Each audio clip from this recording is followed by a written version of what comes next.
రైతులకు 48 గంటల్లో సాగునీరు అందించేలా చర్యలు చేపట్టకపోతే చలో దెందులూరు పిలుపునిస్తామని దెందులూరు మాజీ ఎమ్మెల్యే కొటారు అబ్బయ్య చౌదరి అన్నారు.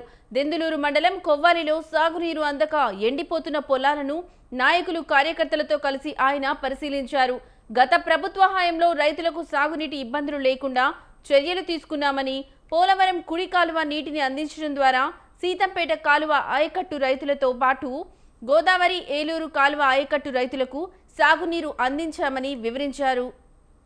దెందులూరు నియోజకవర్గంలో ఉన్నటువంటి రైతాంగం పడుతున్నటువంటి ఇబ్బందులను స్వయానా చూడాలి అని చెప్పి ఈరోజు దెందులూరు నియోజకవర్గంలోని ముఖ్యమైనటువంటి గ్రామాలు, పెద్ద గ్రామాలైనటువంటి కోవలి, పోతునూరు, దోసపాడు, దెందులూరు ఈ చుట్టుపక్కల ఉన్నటువంటి రైతాంగంతో అనేక పొలాల దగ్గరికి కూడా వెళ్ళటం, చూడటం కూడా జరిగింది. మంచి ప్రభుత్వం అని చెప్పుకునేటువంటి ఈ కూటమి ప్రభుత్వం రైతన్నకు సాగునీరు కూడా అందించలేనటువంటి ఒక దౌర్భాగ్య స్థితిలో ఈరోజు ఉంది. అంటే అసలు ఎంత దారుణమైనటువంటి సంఘటనలు అంటే, చిన్న చిన్న రైతులు కౌలుకు తీసుకుని రైతాంగం అక్కడ వరి పండించుకుందామని చూస్తూ ఉంటే గత 10 రోజులుగా నీళ్లు కూడా అందించలేనటువంటి చేతగాని ప్రభుత్వంగా ఉండటం వల్ల ఆ రైతు అయితే, నేను మాట్లాడుతూ ఉంటే ఆ రైతన్నలు అయితే, ఒక రైతన్న అయితే 9 ఎకరాలు వేసాడు పోలయ్యని, తనకి ఆల్మోస్ట్ 1,25,000 రూపాయలు ఇప్పటికే ఖర్చు పెట్టున్నాడు. 10 రోజుల నుంచి నీళ్ళు ఇవ్వలేక, ఒకవేళ నీళ్లు మీరు అందించినా కూడా అది బతకదనేటువంటి పరిస్థితి.